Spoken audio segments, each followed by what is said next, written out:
Salutations. Welcome back to I Speak and Not Preach with Joe on this beautiful Friday, as well as to provide some inspiration and insight, and to bow our heads in prayer.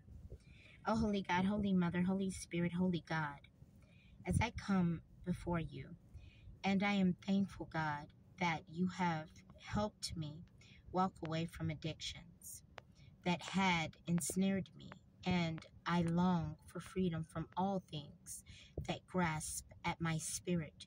You are the ultimate liberator and the healer of all bondages. I lay my struggles before you and ask for your strength to break all chains of bondage and restraint. Fill me with the resolve to resist all temptations and the power and will to overcome all struggles.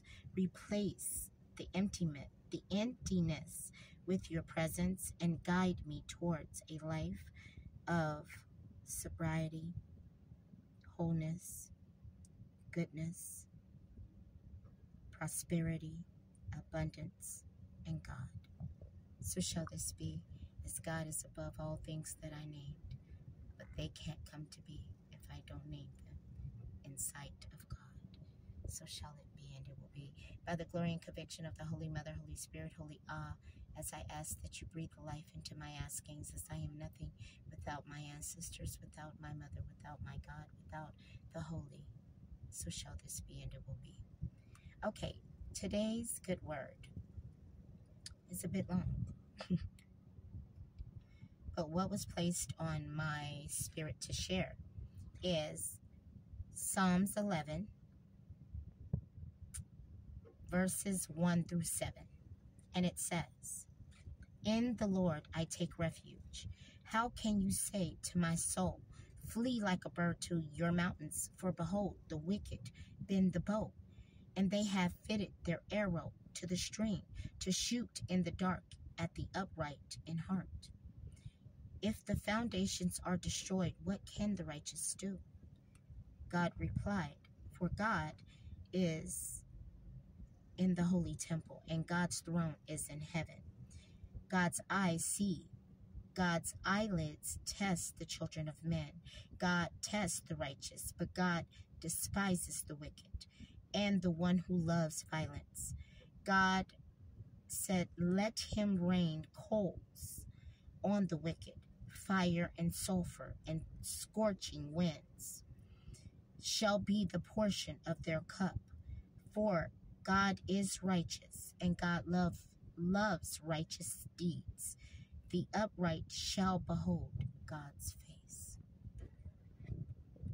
So, what this is again, God's omission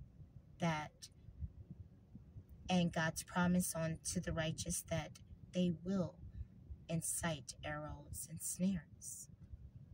Snares by night and arrows by day.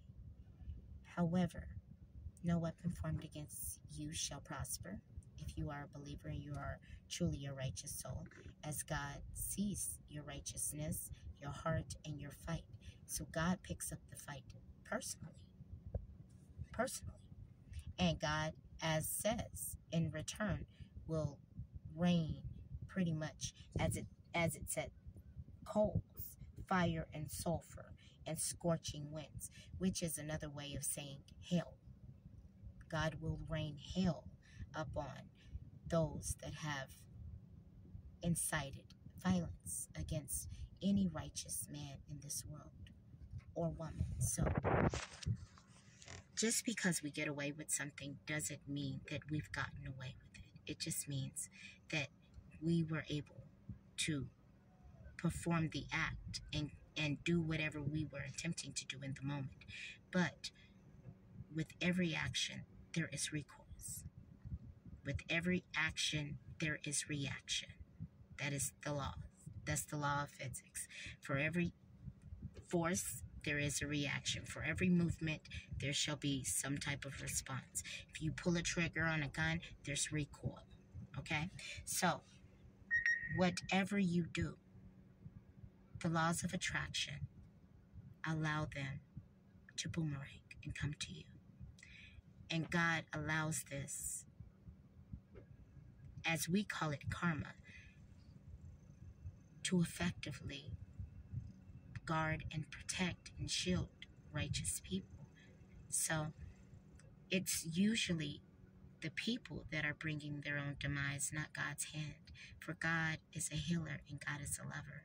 But God is also a person that, and I mean a being, I should say, is a being that will not tolerate foolery, especially if God is aware that it is taking place. So God is not going to allow one's energy to be pulled into the foolery. However, God will allow a man to destroy himself, as it admits that God tests. Listen, it says God tests the righteous to see if you really are righteous. If not, these tests are going to reveal that you are not righteous. And these tests will also surrender you unto demise. So, just know that God is a strategical and a methodical God. God is consciousness. Ain't no outthinking God.